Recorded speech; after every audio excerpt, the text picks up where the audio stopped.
Welcome to Femme Fantasy, where transformation, elegance, and self-discovery come to life. I never expected a prank to feel like a door opening. It started on an ordinary Friday, the kind of Friday that drags on with the ticking clock, stale cafeteria smells, and the hum of fluorescent lights. My friends, well, the ones who thought pranks were the highest form of art, decided that the best way to end the week was with a harmless locker surprise. I thought I was prepared for a whoopee cushion, maybe a water balloon. I was not prepared for a schoolgirl uniform. I opened my locker to find it, folded neatly on the shelf, pressed to perfection, tied with a little ribbon like it had been waiting for me personally. My heart did that sudden thump, the one that makes the blood rush to your ears. It was small, navy and white, pleated and crisp. The skirt was short, the blouse delicate, the socks and shoes perfectly coordinated. A note lay on top. Try it on. Let's see how it feels. Just for today. Don't chicken out. At first I laughed nervously, assuming it was one of those silly pranks that everyone would laugh at later. But my fingers tingled as I touched the fabric, the soft, crisp cotton brushing my skin, almost whispering like it belonged somewhere, someplace I didn't yet understand. I shoved it back into the locker, closed the door and tried to ignore it, but the thought kept pricking at me, sharp and insistent. During first period I couldn't concentrate. The pencil in my hand felt heavier than usual. My friends leaned over whispering about other pranks, but all I could think about was that uniform, folded neatly in my locker like a challenge, and somehow an invitation. By lunch the teasing began. "Are you going to try it or not?" one friend asked, grinning like I had agreed to something I hadn't yet. I flushed, heart racing. Not because I was embarrassed, but because the idea of wearing it made something inside me stir in a way I hadn't expected. After lunch I found a quiet corner of the gym empty, echoing with distant footsteps and the faint smell of polished wood.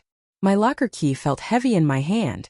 My fingers shook as I opened the locker and pulled out the uniform. I held it against myself first, as if testing it like a fragile idea, a secret I wasn't ready to voice. The skirt slipped over my legs first, surprisingly easy, the fabric light and soft. The blouse followed, the buttons clicking into place with a tiny sense of ceremony.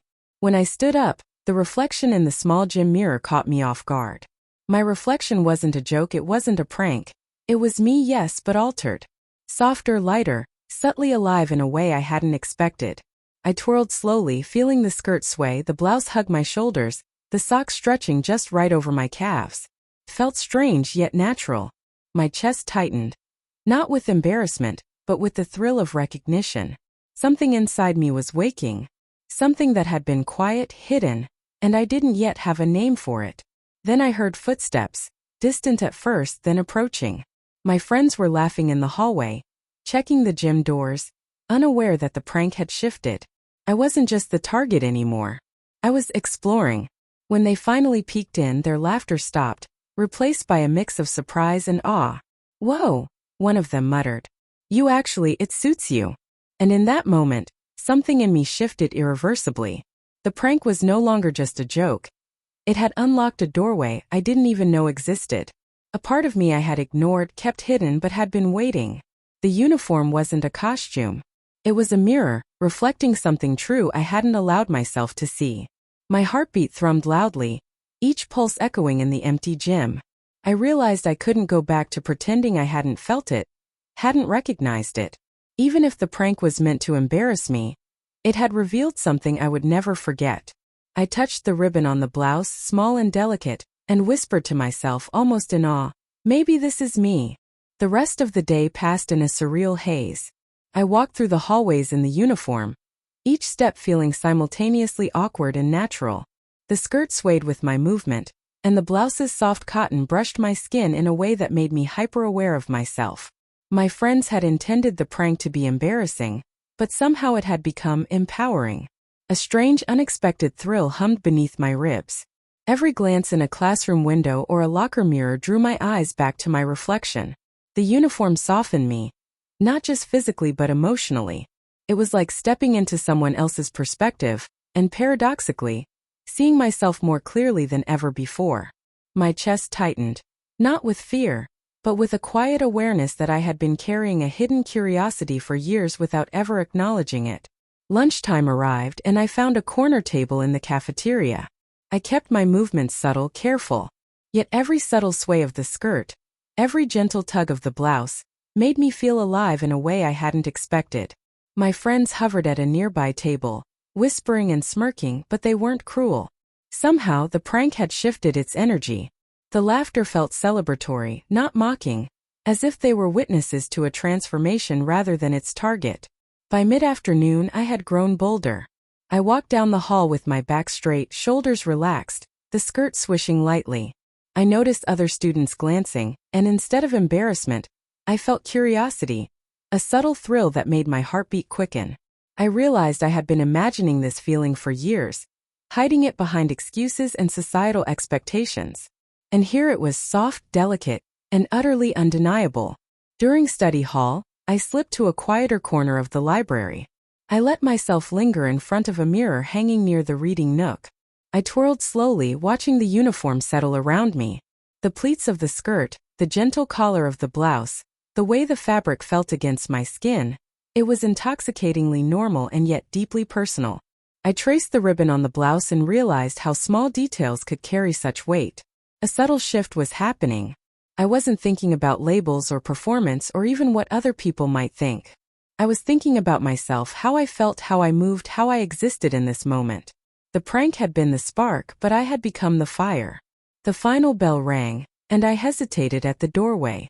I didn't want to leave this small revelation behind.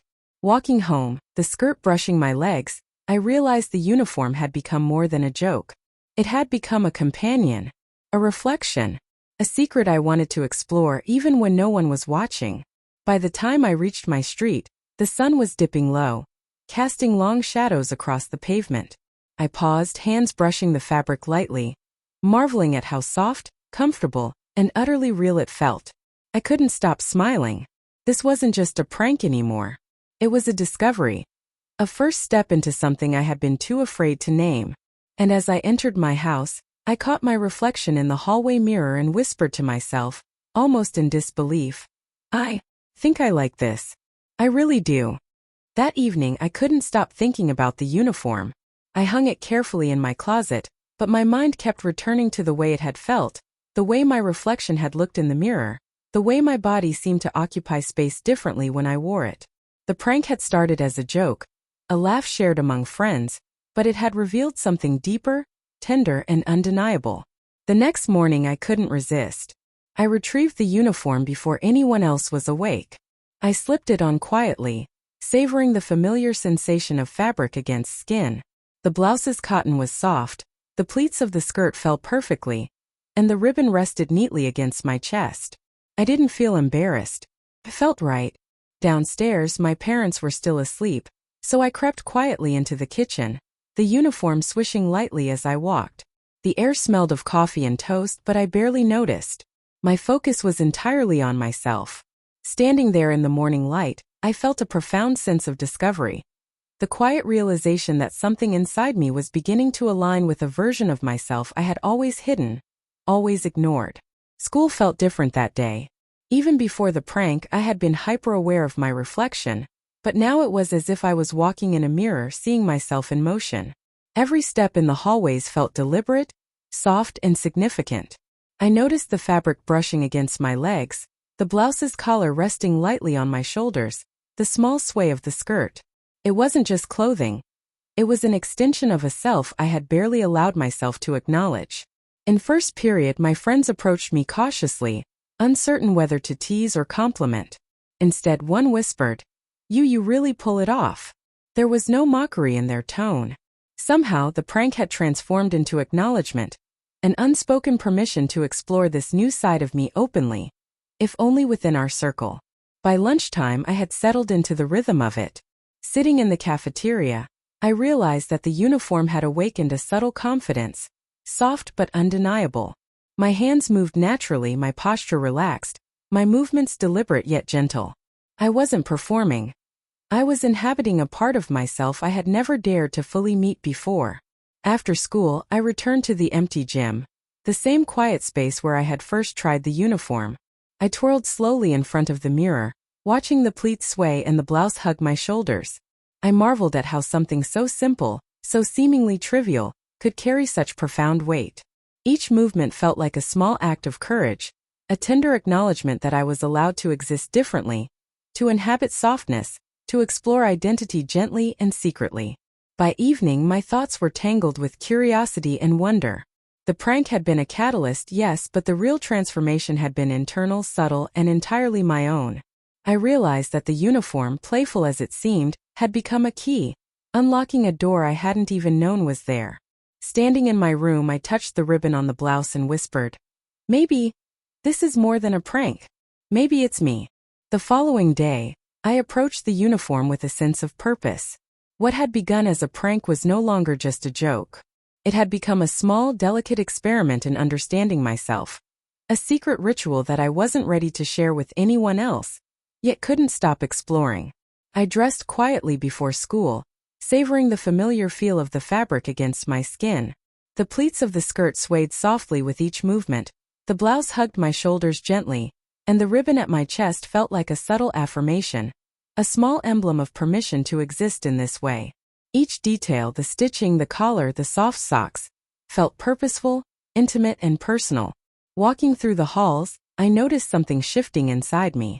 I carried myself differently, not with arrogance, not with exaggeration, but with a quiet awareness.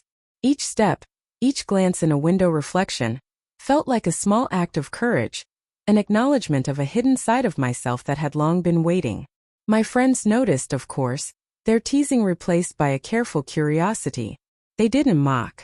They watched, laughed lightly, and seemed to accept this side of me without question. During lunch, I sat in a quiet corner and allowed myself to fully experience the sensation. The uniform was soft, comforting, and strangely grounding. I realized I wasn't imagining it. This was real. I liked how I felt. I liked how I moved. And more importantly, I liked that I could feel this way without explaining it, just quietly inhabiting it in my own private moment. After school, I lingered in the empty gym, twirling slowly in front of the mirror. The skirt floated around me, the blouse rested gently against my shoulders, and my reflection revealed a subtle confidence, soft yet undeniable. I felt seen, even if only by myself, in a way I had never experienced before.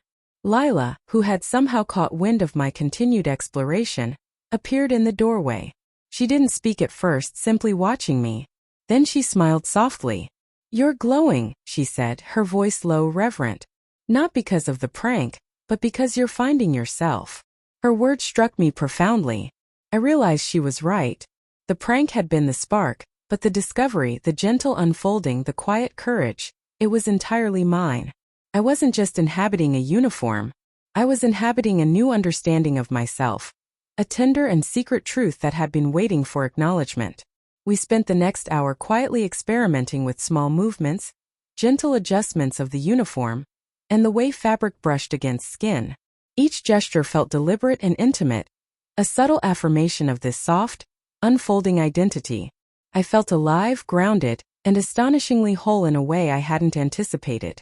By evening, as I returned home, I reflected on the day's quiet revelations. The prank had changed everything, yes, but the transformation was internal, subtle, and enduring. I realized that I didn't need permission from anyone else to explore this side of myself. The uniform, once a joke, had become a key, a doorway to self-discovery, quiet confidence, and tender courage. I hung the uniform carefully, folded with respect, feeling a strange sense of gratitude. I wasn't finished. This was only the beginning. The next morning, I woke with a sense of anticipation that was both exhilarating and comforting. The uniform hung neatly in my room, and I approached it not as a prank, not as a dare, but as an invitation, a delicate challenge I was now eager to embrace. Slipping into it felt like returning to a familiar place I had never truly known. The fabric brushed my skin gently, the pleats of the skirt swayed lightly, and the blouse rested softly on my shoulders. Each detail, each texture, carried with it a sense of affirmation I had never felt before. At school, I walked through the hallways with a quiet confidence. I noticed how the uniform altered my movements, how the fabric responded to my gestures, how my reflection in windows seemed to glow softly back at me. Students glanced, whispered, and smiled, but it no longer mattered. I wasn't performing for anyone. I was simply inhabiting a version of myself I had been too afraid to acknowledge until now. During lunch, I found a quiet corner and allowed myself a moment of reflection.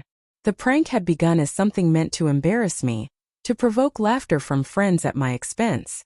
Instead, it had opened a doorway to exploration, to self-discovery, to gentle private courage. I realized that the uniform was more than fabric. It was a mirror, a guide, a quiet confirmation of a side of myself I had always carried but never fully embraced. After school, I lingered in the empty gym, twirling slowly before the mirror. Each movement was deliberate, a soft declaration of identity, subtle yet undeniable. I traced the ribbon on my blouse, felt the pleats, and acknowledged the way the uniform made me feel, not just comfortable but seen. Not by anyone else necessarily, but by myself. And for the first time, that recognition felt enough. Lila appeared in the doorway, her eyes shining with pride. "You've changed," she said softly. "Not because of the prank, but because you're discovering yourself." Her words resonated deeply. I realized that the prank had been a spark, but the true transformation had been within me all along. The uniform, once a joke, had become a tool, a key, a gentle invitation to embrace something real and tender. I wasn't performing, hiding, or pretending. I was simply learning to inhabit this new awareness of myself, and it felt profoundly liberating. By evening, I returned home, folded the uniform carefully, and placed it in my closet. I didn't see it as a costume anymore. It was a symbol of courage, of self-exploration, of the quiet revelation that had begun the moment I had first stepped into it. The prank had changed everything, yes, but the true gift was the discovery of a softer, braver, and more authentic self. As I stood before my bedroom mirror one last time that night, I traced the outline of my own reflection, smiled softly, and whispered, "Thank you for the prank, for the discovery, for me." The door had been unlocked. The journey had begun. And I knew, quietly but surely, that it would continue tenderly, bravely, and entirely on my own terms. Weeks passed since that infamous prank, and yet its echoes lingered in ways I never anticipated. The schoolgirl uniform, which had been intended as a joke, had transformed into something far more profound. It had become a catalyst for discovery, a quiet doorway into a side of myself I had long ignored, and a gentle reminder that identity wasn't something to be forced or labeled, but something to explore, nurture, and embrace at my own pace. I found myself thinking about the uniform even when I wasn't wearing it. The soft fabric, the delicate pleats, the ribbon at the collar. All these small details carried weight beyond their appearance. They had become symbols of courage, subtle affirmations that I was allowed to inhabit my body differently, to feel differently, and to acknowledge a part of myself I had long hidden. Sometimes I would reach into my closet just to feel the fabric between my fingers, a quiet comfort that reminded me of the first day I had tried it on in secret. School became a new kind of stage, not one of performance but of awareness. I carried myself differently now, not because anyone was watching but because I felt differently within. There was a softness to my posture, a subtle confidence in my movements, and a quiet thrill that came from inhabiting this version of myself fully. Mirrors no longer startled me. Reflections no longer caused doubt. Instead, I saw someone exploring, learning, and gradually growing into a self that felt authentic, tender, and wholly mine. My friends noticed the change. Their teasing faded into curiosity and eventually quiet respect. They saw that the prank had sparked something more than embarrassment. It had sparked growth. And I realized that the prank's power had never been in its humor, but in its ability to unlock a small, hidden door in me. A door that had remained closed for far too long. Lila remained my steadfast ally, supportive without ever pressuring, encouraging without ever demanding. She understood intuitively that this journey was mine alone, but her presence offered safety and reassurance. Together, we experimented quietly with fabrics, colors, and subtle expressions, exploring the ways clothing could reflect inner shifts, but never turning it into spectacle. It became a shared secret, yes, but also a gentle acknowledgement that self-discovery often thrives in spaces of privacy and trust. Over time, I began integrating pieces of the uniform style into my daily life in ways that felt natural, meaningful, and affirming. The ribbon, the soft skirts, the gentle textures, they were no longer costumes or pranks. They became extensions of my identity, markers of courage, reminders that I could inhabit softness and strength simultaneously. I discovered a quiet power in these small, deliberate choices, a freedom to exist authentically without the need for validation from others. Perhaps the most profound realization came in solitude. I discovered that the uniform had done more than alter appearances. It had shifted the way I related to myself. I began listening to the whispers of curiosity I had previously silenced. I acknowledged the tender feelings of joy, confidence, and recognition that had arisen the first time I twirled in front of a mirror. I allowed myself to linger in those moments, to savor the textures, the colors, the sensation of being fully present in my own body. The prank had ended, yes, but the transformation it sparked was ongoing.